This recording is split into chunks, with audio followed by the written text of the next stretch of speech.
Donc bonjour à toutes et à tous. Voilà, il est là, je l'accepte. Bonjour David. Bonjour David. Salut Thierry. Bonjour. Eh ben, écoute, ça y est, apparemment nous sommes en direct sur Passion Horlogère. Je vois qu'il y a une petite vingtaine de personnes qui nous regardent. Donc bonjour tout le monde.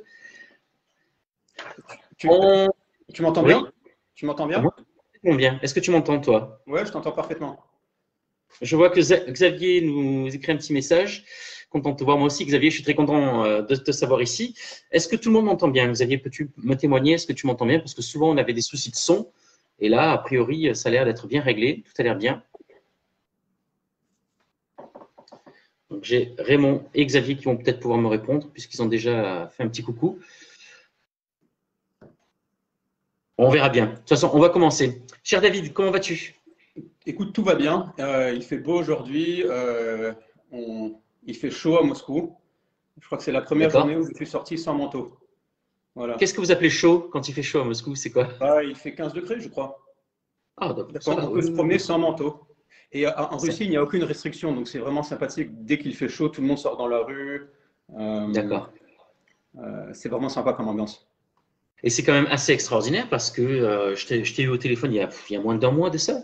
Tu me disais qu'il faisait des températures polaires, quoi. C'était assez Non, hallucinant. il y a encore un mois, il faisait froid, il faisait -5, -10. On sortait avec des chaussures d'hiver, avec un chapeau sur la D'accord. tête et un manteau en fourrure. Mais la Russie, c'est un pays de contraste. C'est ça que j'adore en Russie. Si on passe d'une extrême à une autre très rapidement, on s'ennuie jamais ici. D'accord. Ok. Bon, j'imagine. J'imagine. Donc, on nous dit que le son est parfait. Bah, écoute, c'est super. Bah, petit à petit, quand même, on s'améliore. Donc, c'est chouette. Donc, désolé pour les copains qui ont essuyé les plâtres il y a quelques mois. Mais ça y est, on va y arriver. Bon, cher David, je suis très content de t'avoir en ce début d'année 2021. J'aurais aimé, de toute façon, je voudrais aborder plusieurs sujets avec toi. Tu as une grosse actualité, évidemment. Mais avant d'aborder justement cette actualité, j'aurais souhaité qu'on parle un petit peu de l'année 2020, parce que ça a été une année particulière pour tout le monde et une année très particulière pour Rakita. Est-ce que tu peux nous expliquer? L'année 2020 a été dure parce qu'évidemment, la manufacture a été fermée pendant 2 mois. Donc, pendant 2 mois, on n'a Mhm, pas pu produire et assembler une seule montre. Donc, on a pris beaucoup de mhm. retard sur beaucoup de nos projets. On s'est retrouvé avec des listes d'attente de montres, malheureusement. Et l'autre difficulté, c'est que tous nos magasins en propre en Russie ont été fermés pendant 4 mois.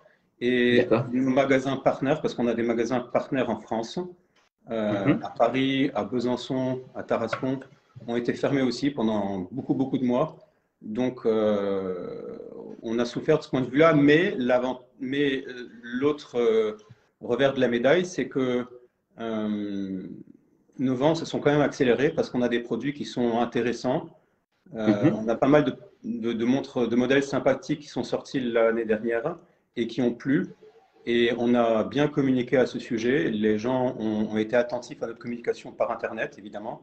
Et le résultat est que les ventes n'ont pas été si mauvaises que ça, finalement. D'accord. Écoute, on a pu lire pas mal de choses dans la presse. Moi, j'ai lu notamment sur Business Montre, hein, notre ami Grégory Ponce, qui est très très bien informé. Il a parlé quand même d'une croissance à 2 chiffres en 2020. C'est exact? Alors, je serais incapable de le dire parce que moi, les chiffres, moi, je regarde plus les valeurs de la marque, le- les modèles eux-mêmes. Là, il faudrait que je parle à mon directeur financier, mais je sais que la croissance n'est pas mauvaise et que les choses se présentent plutôt bien et que les gens sont de plus en plus sensibles à nos produits et aux valeurs qu'ils véhiculent. D'accord. Concernant le marché français, qu'en est-il? Est-ce que c'est un marché qui se développe? Est-ce que c'est un marché qui stagne? Comment ça se passe? Alors, la France est notre premier marché en dehors de Russie. D'accord. Alors, Ok. souvent, je me pose la question pourquoi, mais je crois profondément que les Français sont russophiles, Mhm. beaucoup plus qu'évidemment les pays anglo-saxons. Et il y a toujours eu un lien très fort entre la Russie et la France, malgré le contexte géopolitique qui est un peu compliqué. Mhm. Les Français restent assez russophiles. Les Français lisent Dostoïevski. Donc, ils s'intéressent à la Russie, à la culture russe, à l'histoire de la Russie. Et et ça reste le premier marché. On a, comme je l'ai dit tout à l'heure, on a 4 points de vente en France. D'accord. On a à Paris, au Touquet, à Tarascon, à Besançon. Donc Mhm. le territoire français est bien couvert. D'accord. Et donc, c'est un marché qui est très important pour nous.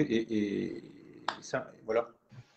D'accord. Toujours en 2020, donc on a vu pas mal de pièces en série limitée, donc notamment trois, Polar, Malevich et Léopard. Est-ce qu'on pourrait faire un petit retour sur ces trois séries limitées qui ont connu un petit peu, qui ont connu un véritable succès? Est-ce que tu pourrais nous en parler? Oui. Alors, Donc, Polar, Malevich et Léopard.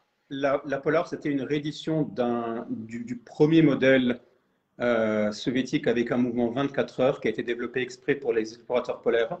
C'était une série, Mhm. c'est une série limitée qui est quasiment épuisée. Il reste vraiment quelques pièces à l'international et quelques pièces en Russie. Donc on a, les gens ont vraiment beaucoup aimé parce que c'est une montre qui est très belle. On a reproduit exprès pour ce modèle le mouvement manuel 24 heures. Donc c'est Mhm. assez incroyable. Pour une série limitée, on a ressorti un calibre qu'on ne produit plus autrement. Et c'est une montre très sympathique qui est très fidèle au modèle d'origine, avec un verre en. Mais et c'est une montre qui est très particulière parce que c'est quand même un petit diamètre. C'est une boîte qui est très très compliquée à travailler, à produire. Donc là, vous vous êtes vraiment lancé un véritable défi à reproduire quasiment à l'identique ou même peut-être Oui, véritablement à l'identique. le terme défi est bien choisi parce que c'était vraiment très très compliqué. Mhm. C'est un boîtier qui est vraiment très compliqué à produire. On a reproduit donc un calibre manuel 24 heures qu'on ne produit pas autrement pour notre collection. Euh, D'accord. Il n'y a que les calibres automatiques habituellement hein, en 24 Voilà, heures. voilà. Raketa maintenant fait que de l'automatique. Donc, mais c'est un Mhm. modèle qui est vraiment intéressant parce qu'il est très fidèle au modèle historique. C'est quasiment la copie conforme. Ouais. Un boîtier très original avec un cadran très ouvert. Et évidemment, c'est le premier mouvement, c'est le tout premier mouvement 24 heures.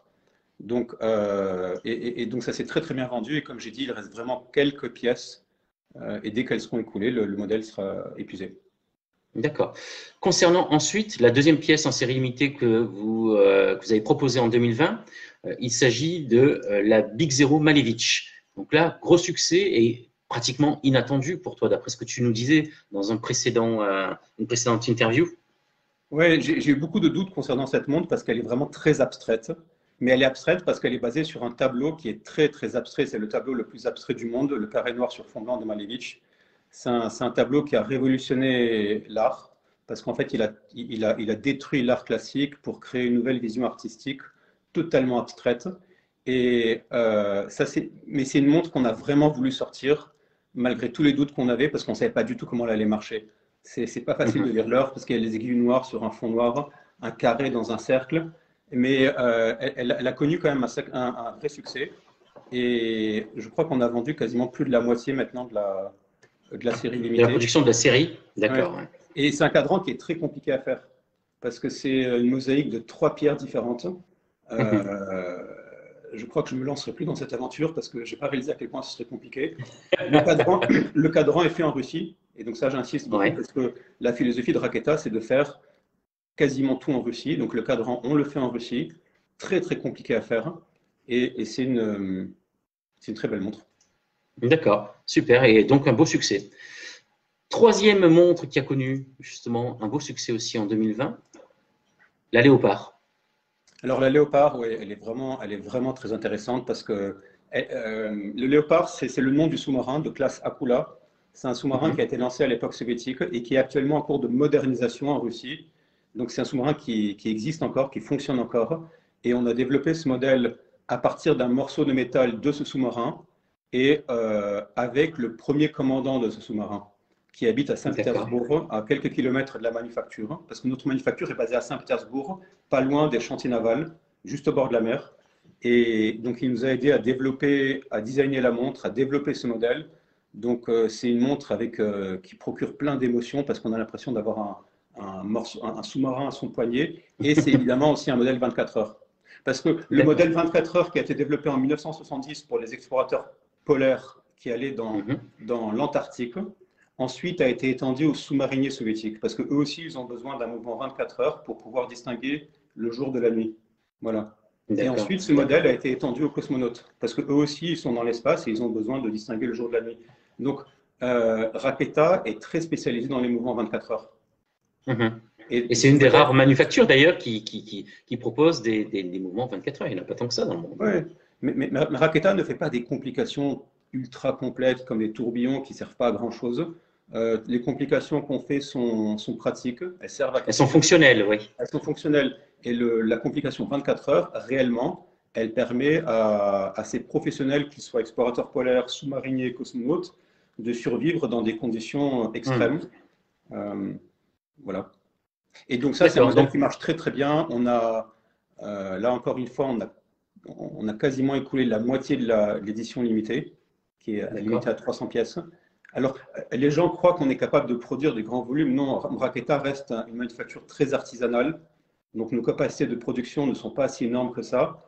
Et travailler ce morceau, cet acier de sous-marin est vraiment très, très compliqué. On passe beaucoup, beaucoup de temps à travailler ce morceau de métal. Donc, encore une fois, c'est une montre qui est compliquée à produire. D'accord. Concernant justement ces trois références, ces trois montres, la Polar, la Malevich et la Léopard, laquelle a le mieux démarré et laquelle fonctionne le mieux? La Léopard, de loin. La Léopard. Évidemment, ouais. C'est un thème qui intéresse plus les gens, c'est des sous-mariniers. Moi-même, depuis mon enfance, j'étais fasciné par le monde des sous-mariniers. On a tous regardé le film La poursuite de l'Octobre Rouge. D'ailleurs, c'est un peu en référence à ce film qu'on a fait la masse oscillante rouge à l'arrière. On a un mouvement qui est magnifique à l'arrière de cette montre. Je ne sais pas si tu as l'image, mais… Alors, je ne l'ai pas, mais je vais la trouver. Ça, c'est pas un souci. Voilà. Malheureusement, je ne l'ai pas sur moi. Je ne peux même pas montrer cette montre parce qu'on est en rupture de stock. La manufacture est en train d'en produire en urgence. Donc, c'est celle qui a le mieux fonctionné alors, Oui, évidemment, c'est un thème qui est plus porteur. Et évidemment, le fait que la montre soit faite avec un morceau de métal d'un vrai sous-marin russe qui existe encore, qui fonctionne encore, évidemment, ça procure plein d'émotions et les gens, ils adorent ça. Et en plus, c'est livré avec un certificat qui authentifie, enfin, qui certifie l'authenticité de ce morceau de métal. D'accord, d'accord. Voilà. Donc, c'est une montre qu'on peut toujours commander, hein, qui est toujours disponible. Évidemment, bien sûr, bien sûr. On a écoulé, je dirais, la moitié. Il y a environ un peu moins de 150 pièces qui ont déjà été… D'accord, très bien. Tiens, regarde, hop, voilà. J'ai trouvé. Voilà. J'ai trouvé l'image, donc avec cette masse oscillante qui est rouge. Et donc ça, tu dis que c'est un petit peu en référence avec Octobre Rouge. Oui, mais c'est aussi en référence. Mais la couleur rouge reste une couleur qui fait partie de l'identité de Raketa. La Russie est associée au rouge, on pense à la place rouge, on pense au drapeau rouge, on pense à… et donc, chez Raketa, l'aiguille des ondes… C'était l'armée rouge à l'époque soviétique, évidemment. Voilà. Donc, tout ce qui est rouge est une des couleurs de référence de Raketa. Mais juste pour la petite histoire, la masse oscillante rouge, on allait la faire rouge dans tous les cas, mais j'ai beaucoup insisté pour qu'elle soit rouge, en référence un peu à ce film. D'accord, très bien. Qui m'a beaucoup marqué quand j'étais petit. Et c'est pas facile à faire. Hein. Là, le décor que tu vois sur l'écran est vraiment très compliqué à faire.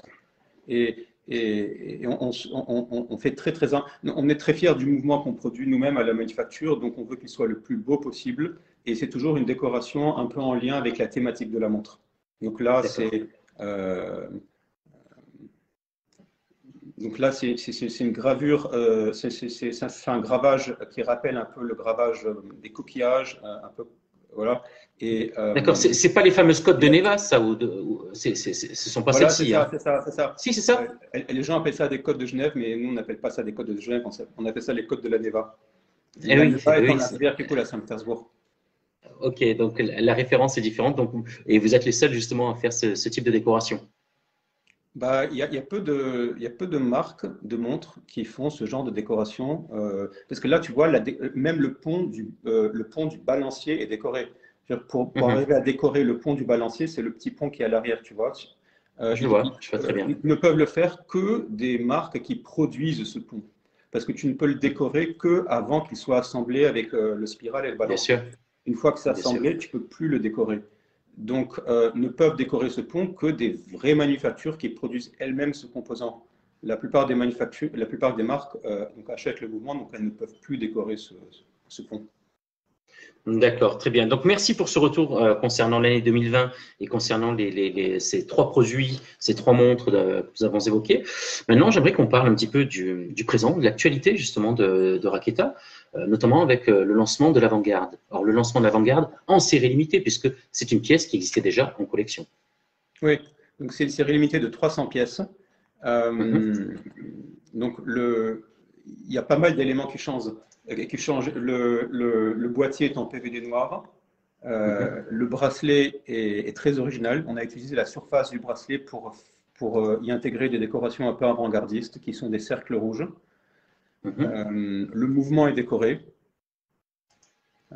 Et on garde ces aiguilles qui sont très emblématiques de l'avant-garde. C'est l'aiguille des heures, c'est un triangle rouge. L'aiguille du minute, c'est un cercle. Le cadran est dans un style très avant-gardiste. Et l'aiguille des secondes, c'est une flèche. D'accord. Et le mouvement est décoration très avant-gardiste. Je ne sais pas si tu as une photo, mais donc, on a la Je décoration. cherche justement, je vais les sortir, je vais vous trouver les photos. La raquette avant-garde, elle est ici. Donc, cette pièce, alors, est-ce que tu peux nous expliquer un petit peu la genèse de cette pièce, justement? Donc l'avant-garde, c'est vraiment c'est Raketa, l'art qui a le plus influencé Raketa, et on retrouve ça dans toutes les archives des vieilles Raketa de l'époque soviétique, c'est vraiment l'art d'avant-garde. Et le Mhm. triangle rouge a souvent été utilisé dans différents modèles de Raketa de l'époque soviétique. D'accord. On a retrouvé au moins 4 ou 5 modèles qui utilisaient ce triangle rouge. Mais l'art Mhm. avant-gardiste, c'est un art qui est apparu au début du XXe siècle. Et c'était l'époque un peu où, en Russie en tous les cas, il y avait des chamboulements énormes dans la société. C'est l'époque où il y a eu la révolution. L'époque Mhm. des empereurs a été balayée.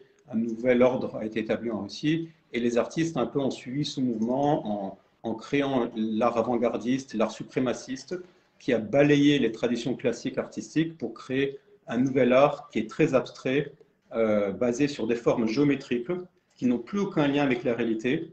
Parce qu'en fait, c'est ça l'art avant-gardiste. C'est Malevich, Kandinsky, ils ont créé un art vraiment qui n'avait plus aucun lien avec la réalité. Ça les agaçait profondément que tous les artistes, jusqu'à cette époque, étaient obligés Mhm. de reproduire ce qui les entourait.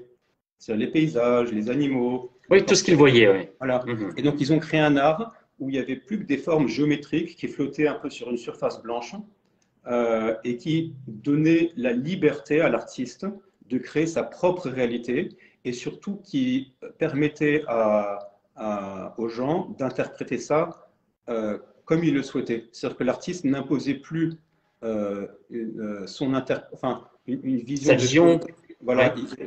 chacun d'entre nous a la liberté d'interpréter ça comme il le souhaite, selon son humeur, selon ses émotions. Et donc D'accord, très c'est bien. un art qui a beaucoup influencé Raketa. Donc c'est un modèle qui est très important pour Raketa. Et quand tu regardes la montre, c'est 100% de l'avant-garde. Tu regardes cette montre, elle est magnifique.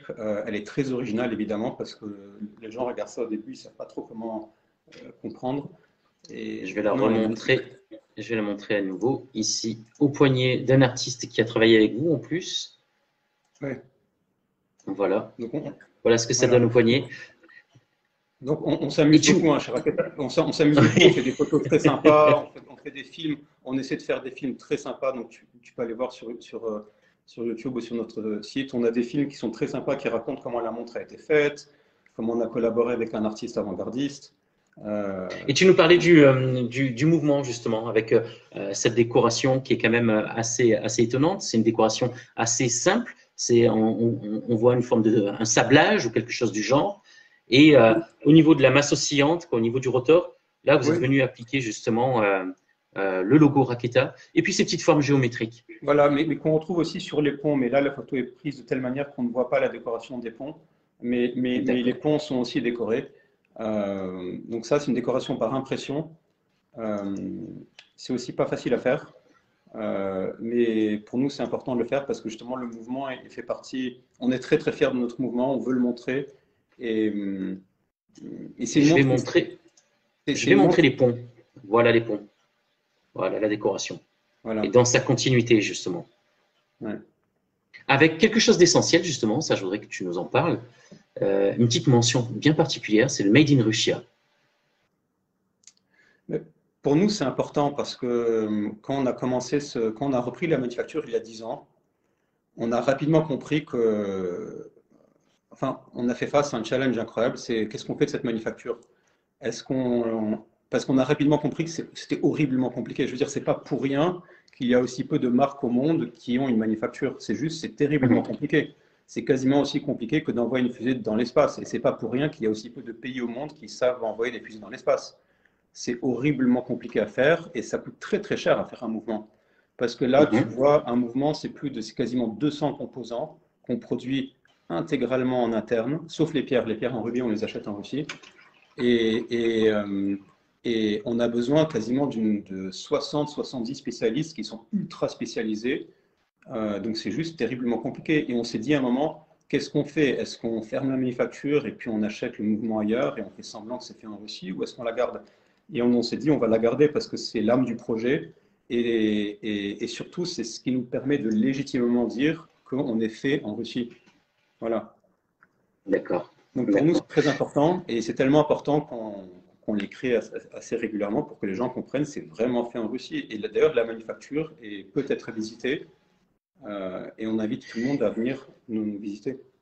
Et donc, cette identité russe, c'est quelque chose qui vous tient vraiment à cœur, que maintenant vous êtes prêt, comment dirais-je, à manifester, et que vous êtes prêt à montrer dans tous les cas, jusque sur vos montres. Bientôt sur les cadrans, est-ce qu'on a un Made in Russia sur les cadrans qui est prévu? Ben, si tu reviens au cadran de l'avant-garde, c'est marqué en Ouais. lettres dans un style Et c'est avant-gardiste. Euh, en russe, c'est Сделано в et c'est en России. russe. Voilà, D'accord. évidemment, sur le cadran, on écrira toujours en russe. Parce qu'on se dit que quelqu'un qui veut une montre russe ne veut pas que ce soit écrit en anglais ou en français ou dans une autre langue. Donc Mhm. là, tu vois, ce qui traverse le cadran. Ah, pardon. Je vais le remettre. J'ai été trop rapide. Hop, voilà. La voici à nouveau.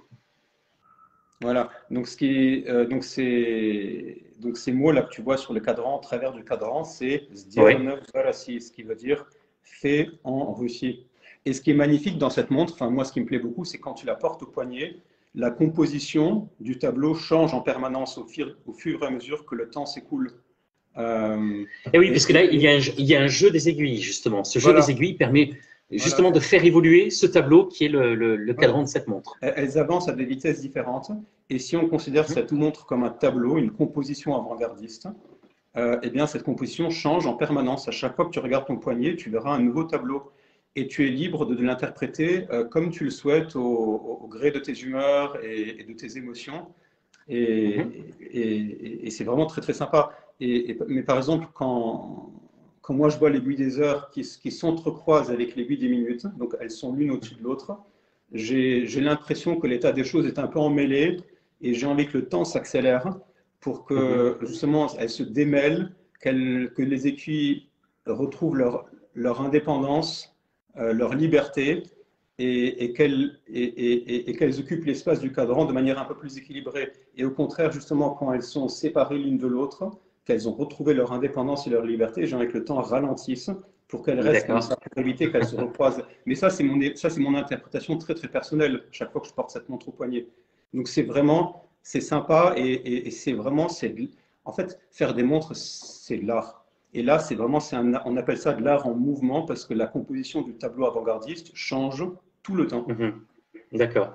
Donc là, en fait, on est sur une montre qui est à la fois symbolique, artistique, poétique. En fait, ça ouvre vraiment tout le champ des Voilà, possibles, voilà, tout le champ voilà. des interprétations surtout, c'est ça. Bien sûr. Non, c'est une montre qui est vraiment très, David, très sympa. je vais te proposer quelque chose. Je vais te proposer que nous regardions ensemble un petit film.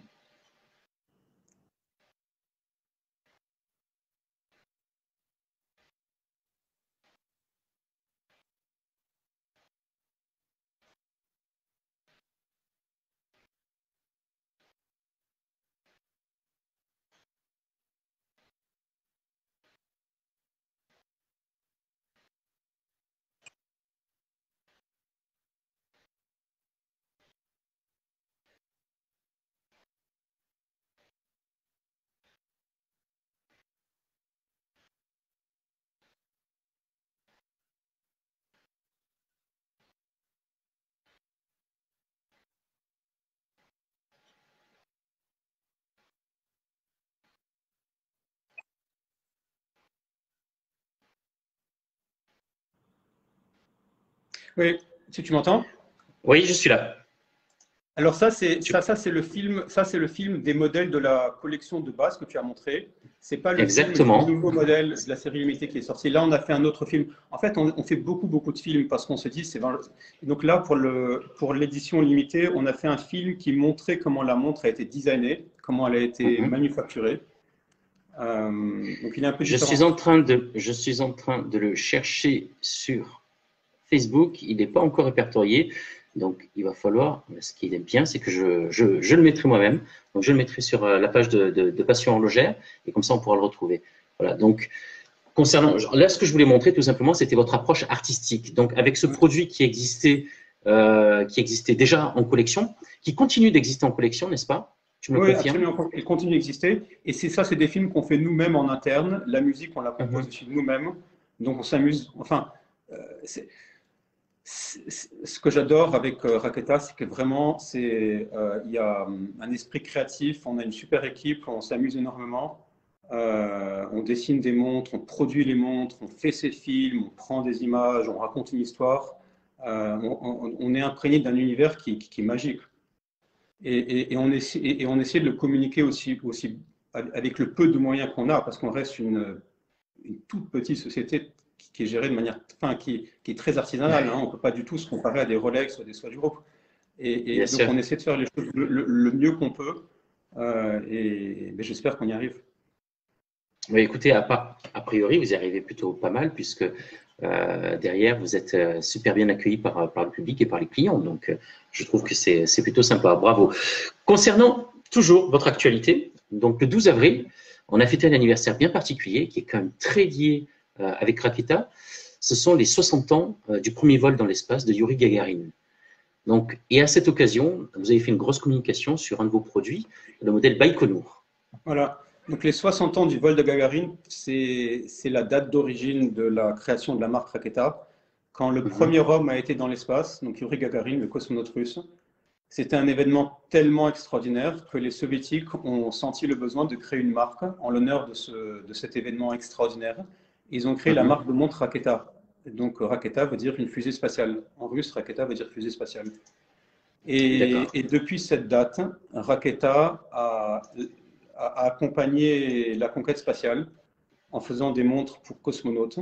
Et on continue cette tradition aujourd'hui en faisant une montre pour cosmonautes qu'on a développée avec le cosmonaute euh, le, plus, le plus connu au monde, celui qui a certainement le plus contribué à la conquête spatiale, c'est Sergei Krikalev. Il est russe. Il a battu quasiment. Donc, il a un surnom en Russie, c'est l'homme. Il s'appelle Monsieur Record. Il a battu D'accord. quasiment tous les records possibles, imaginables dans l'espace. Il est monté 6 fois dans l'espace. Il est resté en tout 2 ans et demi dans l'espace. C'est la personne qui est restée coincée dans l'espace en 91 quand l'Union soviétique s'est écroulée. Jusqu'à ce que les Russes arrivent à le faire redescendre en 92. Et pendant 6 mois, il était D'accord. là-haut, il savait pas si si on allait réussir à le faire redescendre. Donc c'est celui qui sait mieux que quiconque quelle montre est-ce qu'un cosmonaute doit porter au poignet. Voilà. Et c'est avec lui qu'on a développé cette montre, qu'on D'accord. appelle Baïkonour. Ok, et donc cette Et c'est un montre, il a super modèle. participé vraiment activement au développement de la montre, hein. On est d'accord.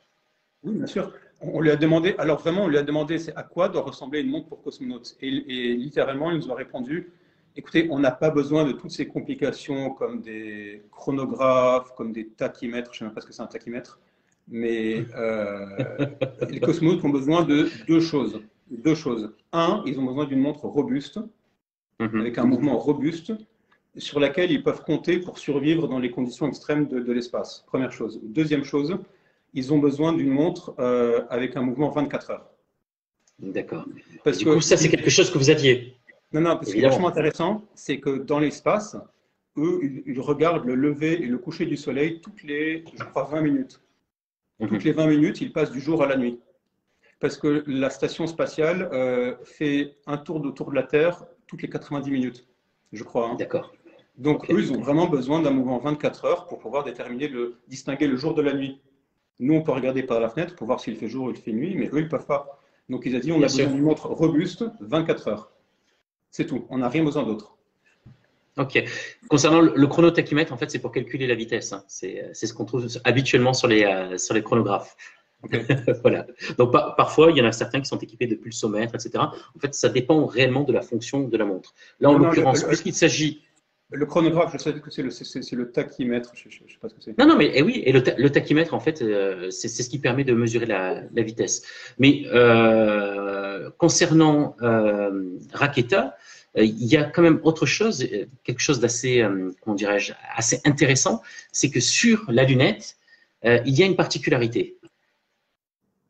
Cette La lunette particularité, de la montre Baïkonour? la lunette de la montre Baïkonour, oui. Oui, Donc, la c'est que particularité, ce sont les points cardinaux. les points cardinaux et les 360 degrés comme dans un compas, comme dans un compas.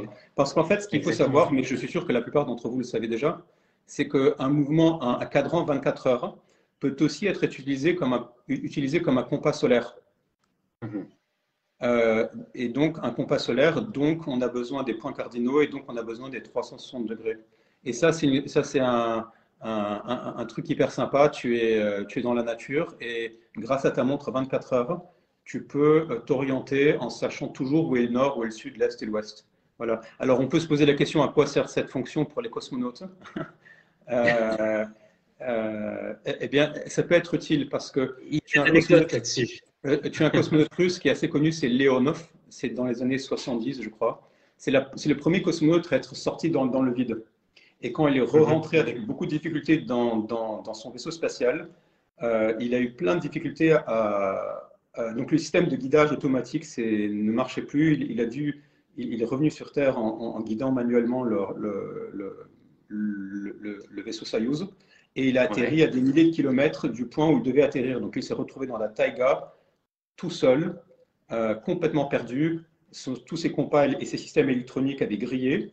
Et donc, s'il avait une montre Baïkonour 24 heures à cette époque, il aurait pu retrouver la civilisation grâce à son compas Il aurait pu solaire. s'orienter, ouais. Voilà, voilà. D'accord. Donc, Donc en ça peut fait, être utile le jour où tu montes dans l'espace et que tu réatterris à un autre endroit que celui qui est prévu. oui, donc c'est un système de sécurité, quelque part.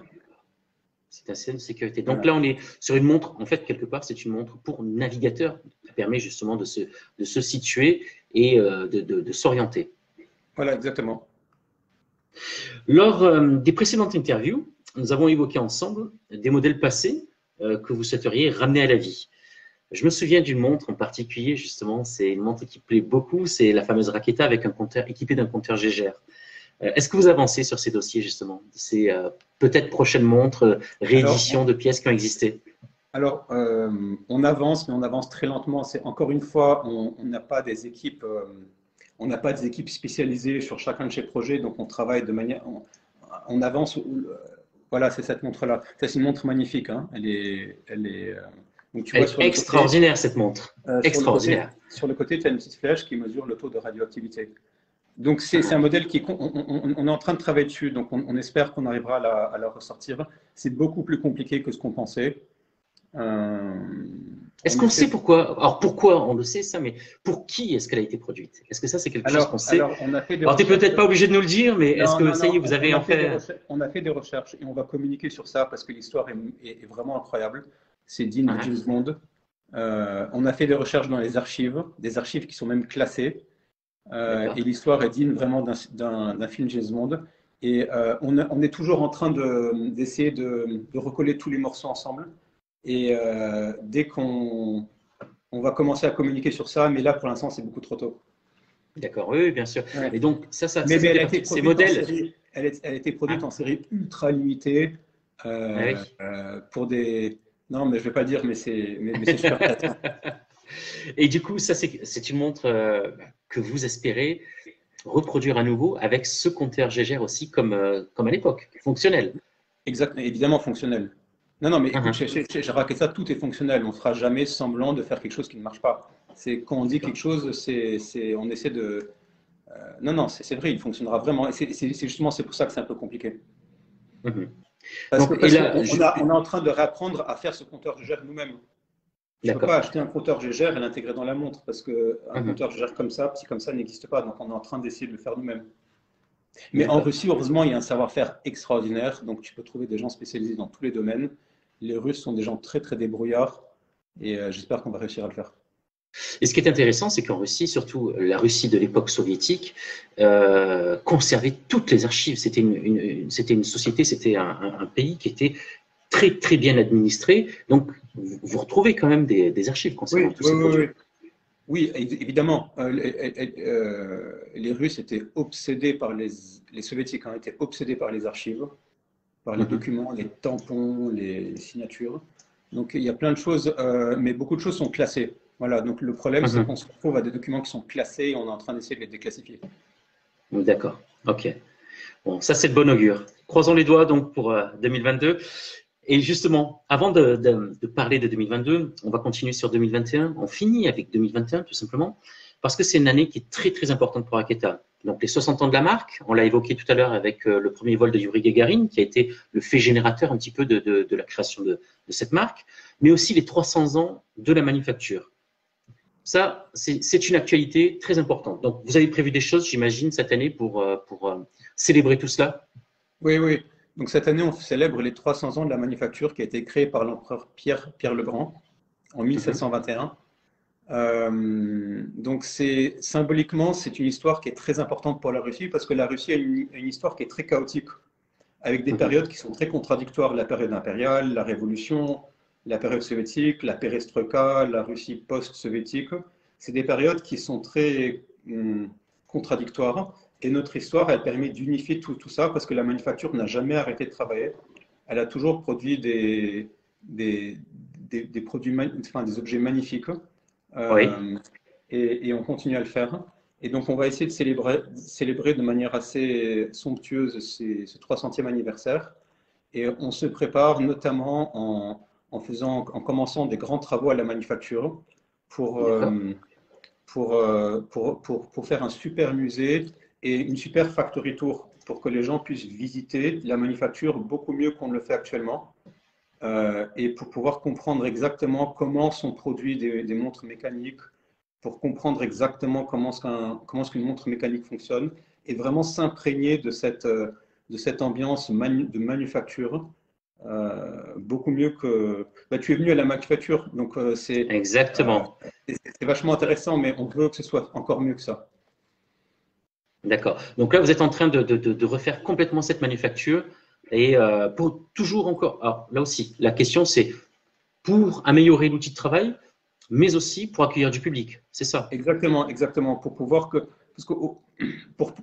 pour que le public puisse se promener dans tous les ateliers, pour qu'il puisse voir de ses propres yeux comment fonctionnent nos machines, comment travaillent nos spécialistes, comment ils assemblent, comment ils produisent quasiment à la main.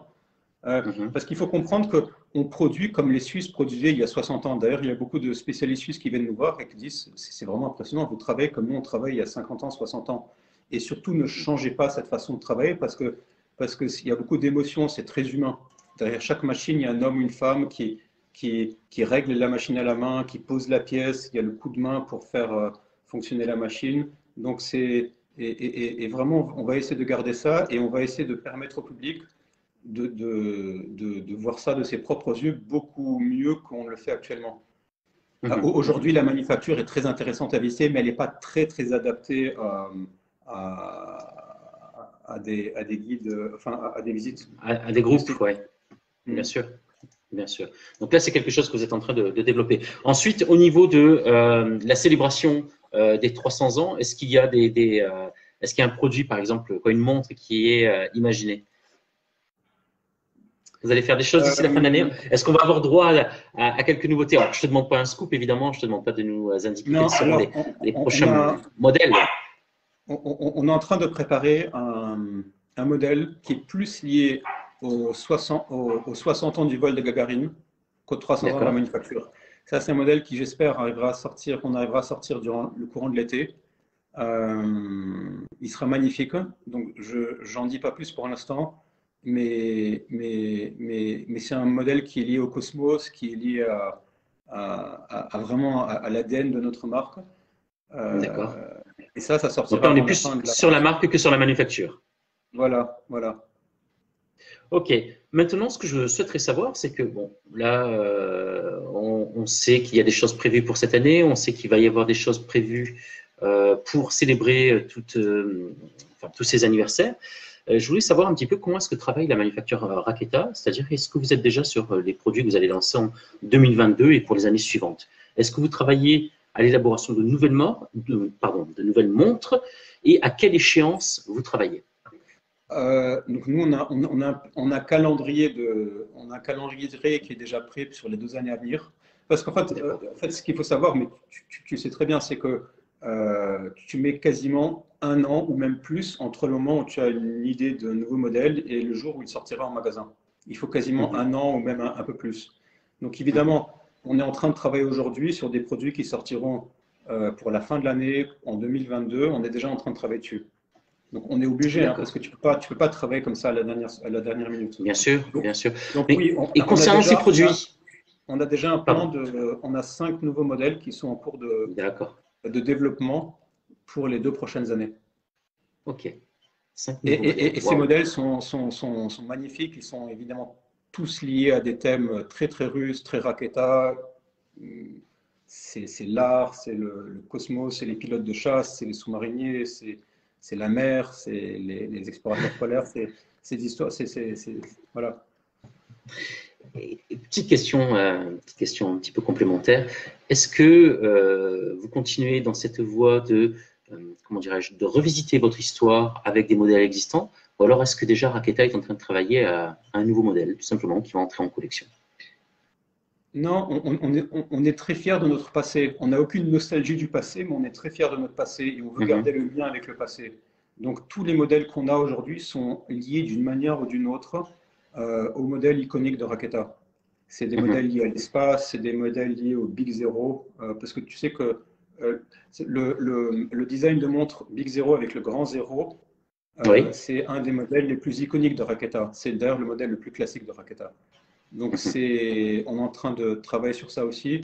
Non, aucune de nos montres n'est complètement radicalement nouvelle. Il y a toujours un lien avec le passé, parce que c'est Donc vous important. cherchez à évoluer, vous faites évoluer vos produits. Ouais, non, c'est important parce que notre passé est tellement riche, notre passé est tellement intéressant que pourquoi essayer de faire quelque chose de nouveau alors qu'on peut simplement puiser dans le passé et essayer de l'améliorer et de le rendre encore plus intéressant.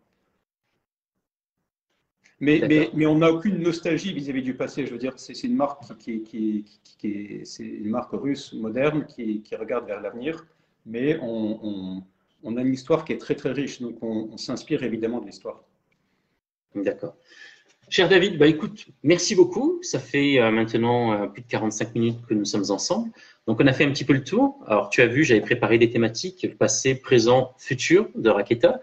Donc, je voulais qu'on fasse un petit peu le bilan de cette année 2020 qui était quand même une année particulière, qu'on parle de cette actualité qui est très riche avec ses anniversaires, ses lancements, l'avant-garde, la Baïkonour, et puis évidemment le futur. Et là, je te remercie beaucoup pour toute ta transparence. On a évoqué cette fameuse montre avec le compteur Gégère, qui est quand même quelque chose qui est assez incroyable et qu'on attend. Je parle des collectionneurs, hein, qu'on attend de pied ferme parce que ce serait vraiment, c'est une première, quoi. C'est quelque chose d'exceptionnel. Et puis, tu nous as parlé très gentiment de 5 projets d'ici fin 2022. Donc, on va en voir quand même beaucoup de choses encore à suivre, une belle actualité à suivre.